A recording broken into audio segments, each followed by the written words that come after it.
বিশ্বনবী বললেন জুমার নামাজের 15টা সুন্নত মুখস্থ রাখতে হবে। 1 নাম্বার সুন্নত ফজরের সালাত জামাতে পড়তে হবে। 2 নামাজ মুনাফিকদের কাছে সবচেয়ে কঠিন, একটা হচ্ছে ফজরের নামাজ আর একটা এশার নামাজ। এক আলেমকে জিজ্ঞেস করা হলো ফজরের বাতাসটা এত ঠান্ডা আর স্নিগ্ধ কেন? আলেম উত্তর দিয়েছিল, কারণ ফজরের বাতাসে মুনাফিকদের নাকের দুর্গন্ধ মিশে না।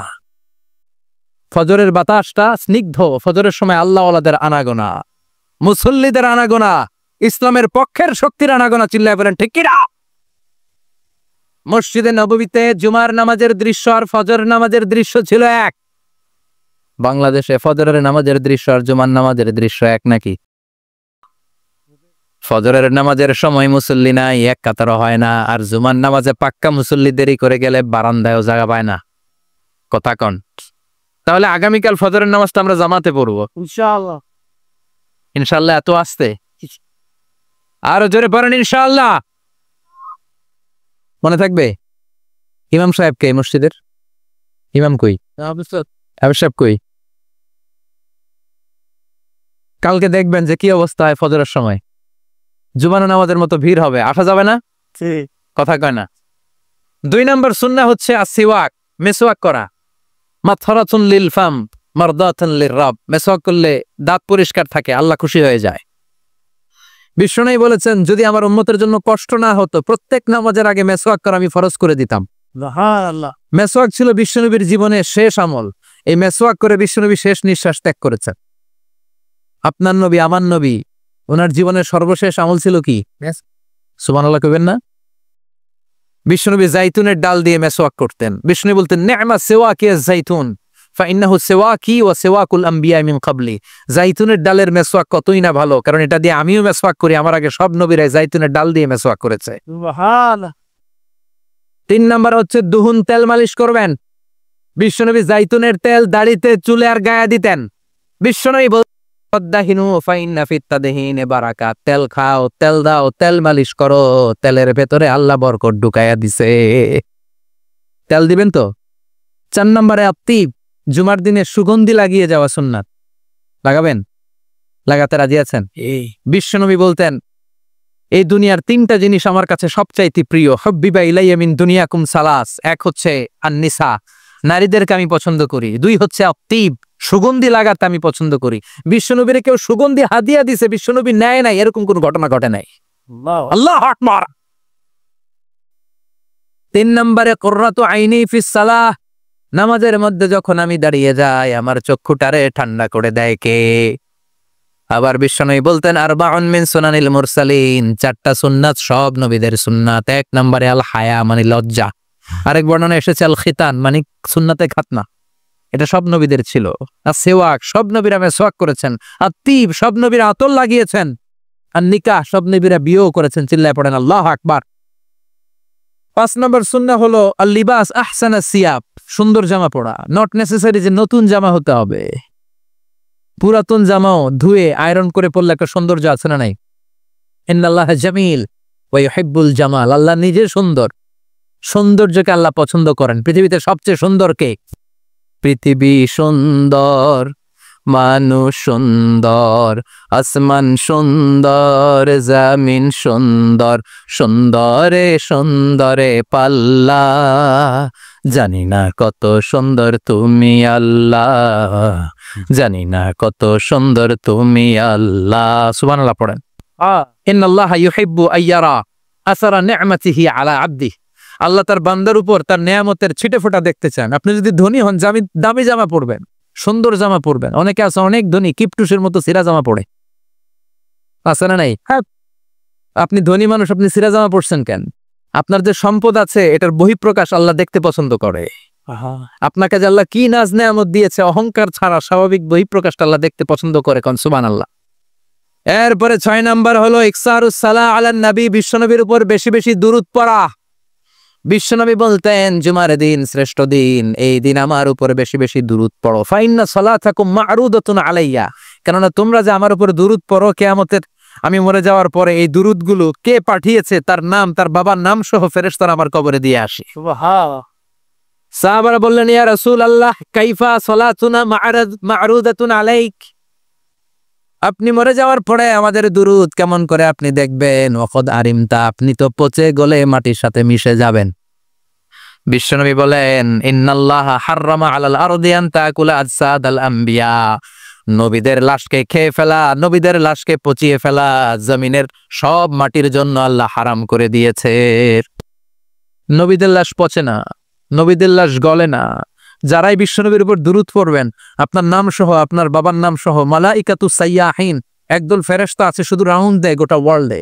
কারা বিশ্বনবীর উপর দুরূদ পড়েছে, এই দুরূদ নিয়ে, এই নাম নিয়ে বিশ্বনবীর কবরে তারা পৌঁছে দেয়। চিল্লায় পড়েন আল্লাহু আকবার। এরপরে বিশ্বনবী বলতেন, জুমার দিনে সূরাতুল কাহাফ পড়বা। কাহাফ পড়া সুন্নাহ। সূরাতুল কাহাফ পড়তে রাজি আছেন? আগামীকাল রাজি আছেন তো? 18 নম্বর সূরা, কোরআনের একেবারে মাঝখানের সূরা। আলহামদুলিল্লাহিল্লাযী আনজালা আলা আবদিহিল কিতাবা ওয়া লাম ইয়াজআল লাহু ইওয়াজা। এই আয়াত দিয়ে শুরু হয়েছে, শেষ করা হয়েছে ফামান কানা ইয়ারজু লিকা রাব্বিহি ফালইআমাল আমালান সালিহা ওয়া লা ইউশরিক বিইবাদাতি রাব্বিহি। আর মাঝখানে আছে ওয়ালিয়াতালাত্তাফ। হাফেজ সাহেবরা উত্তর দাও, মাঝখানে আছে কি? কথা কন। ওয়ালিয়াতালাত্তাফ একটা শব্দ আছে সূরা কাহাফের মাঝখানে।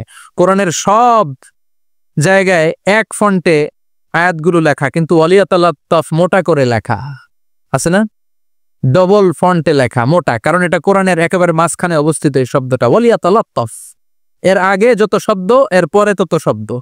এর আগে যত কোরআনের অক্ষর, এর পরে তত অক্ষর। সুবহানাল্লাহ বাড়িতে গিয়া বিশ্বনবী বললেন, সূরাতুল কাহাফ যে তেলাওয়াত করবে ইয়াকুনু লাহু নূর। এই সূরাতুল কাহাফ কিয়ামতের দিন তার সামনে বিশাল একটা আলো হয়ে আসবে। এই আলো দিয়ে পুলসিরাত পার হয়ে ওই বান্দা জান্নাতের ভেতরে ঢুকে যাবে। আবার বিশ্বনবী বলেন, যারা সূরাতুল কাহাফের প্রথম 10 আয়াত তেলাওয়াত করবে জুমার দিন, শেষের 10 আয়াত যারা জুমার দিন তেলাওয়াত করবে, দাজ্জালের ফিতনা থেকে তাদেরকে মুক্ত রাখবে কে? সুবহানাল্লাহ পড়বেন না? কালকে সূরাতুল কাহাফ দিয়ে সকাল শুরু করতে রাজি আছেন? সবাই রাজি? এরপর আত-তাবকির ইলাল মসজিদ, মসজিদে আগে আগে যাওয়া সুন্নত। আগে যিনি যাবে উনি কি পাবে? তারপরে গরু, তারপরে বকরি, তারপরে মুরগি, মুরগির পরে ডিম না আন্ডা? আন্ডা। আল মাশিউ আলাল ইকদাম। বিশ্বনবী বললেন, হেঁটে হেঁটে জুমার নামাজে যাওয়া সুন্নাহ। রিকশা, হুন্ডা, সাইকেল, সিএনজি দিয়ে গেলেও হবে, কিন্তু হেঁটে গেলে সওয়াব বেশি না কম? প্রতি কদমে কদমে আমলনামায় সওয়াব দিয়ে দিবে কে? এরপরে বিশ্বনবী বললেন, আদামু তাখাত্তি রিকাবান নাস, মানুষের ঘাড় ডিঙ্গিয়ে সামনে না যাওয়া সুন্নাহ। অনেকে জুমার দিন আসে, সবার শেষে বসতে চায় সামনে, এরকম ডাকাইত আছে না নাই? রাজা মেহারে নাই? আছে। বিশ্বনবী জুমার খুতবা দিচ্ছেন, হঠাৎ এক সাহাবী সব সাহাবীর ঘাড় ডিঙ্গিয়ে ডিঙ্গিয়ে সামনে আসতেছে বুলেটের মতো। বিশ্বনবী বললেন, থামো, এজেলেস, বসো মিয়া। ফাকাদ আযাইতা ওয়া আনাইতা, আসছো দেরি করে, আবার মুসল্লিদেরকেও কষ্ট দিচ্ছ। যেখানে জায়গা পাবেন ওইখানে বসবেন। মানুষের ঘাড় ডিঙ্গিয়ে সামনের কাতারে যাওয়া এটা ঠিক না। এজন্য জুমার দিন আগে আগে আসার চেষ্টা করবেন। রাজি আছেন তো? এরপরে বিশ্বনবী বললেন, দুখুলুল মসজিদে রাকাতাইন, জুমার নামাজের দিন মসজিদে ঢোকার পরে 2 রাকাত পড়া সুন্নত। কয় রাকাত?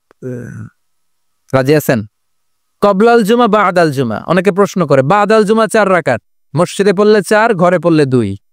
কিন্তু কবলাল জুমা সুনির্ধারিত নয়, অনির্ধারিত। মা কুদ্দিরা লাক, যত আপনার তৌফিকে কুলায় 2 রাকাত করে করে 2, 4, 6 ইমাম সাহেব খুতবা দেওয়ার আগ পর্যন্ত। আপনি যদি আধা ঘন্টা আগে যান, আপনি 10 রাকাত পড়তে পারবেন। চিল্লায় বলেন ঠিক কিনা? এরপরে বিশ্বনবী বললেন, ইনসাত, চুপ থেকে খুতবা শুনবা। জুমার খুতবার সময় কথা বলা যাবে নাকি? কথা কন। বিশ্বনবী বললেন, তোমার সামনে কেউ কথা বলতেছে, তুমি যদি বলো চুপ করো, এটাও তুমি খারাপ কাজ করছো।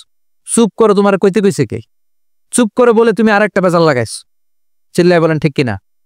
তাহলে জুমার নামাজে কথা বলা যাবে না, কেউ কথা বললে চুপ করো, এই কথাটাও বলতে বিশ্বনবী নিষেধ করেছেন। চিল্লায় বলেন ঠিক কিনা? এরপরে মজার একটা কথা বিশ্বনবী বলেছেন, জুমার নামাজ পড়তে যে যদি কারো ঘুম আসে, জায়গা চেঞ্জ করে বসো। জুমার নামাজ পড়তে যাইয়া ঘুমান না, এরকম কে কে আছেন আল্লাহর ওলি? হাত তোলেন। হাত তুলতে পারবেন? আমিও তুলতে পারবো না, আমি কত ঘুমাইছি। জুমার খুতবা শুনতে গেলে ঘুমাস, কারণ রহমত নাজিল করে কে? পুরো মসজিদের ডানে বায়ে রহমতে ঠাসা, খালি ঘুম আর ঘুম। আছে না নাই? আছে। ঘুম আসলে কি করবেন? উঠে যাবেন, উঠে জায়গা চেঞ্জ করবেন, পানির ঝাপটা দিবেন, ঘুম দূর করে দিবে কে? এরপরে বিশ্বনবী বললেন, জুমার দিন দোয়া করলে কবুল হয়। এমন একটা সময় আছে জুমার দিনে ওই সময়ে যদি বান্দা আল্লাহর কাছে কিছু চায়, সেটা না দিয়ে খালি হাতে আল্লাহ বান্দারে ফিরাইয়া দেয় না। সেটা কখন?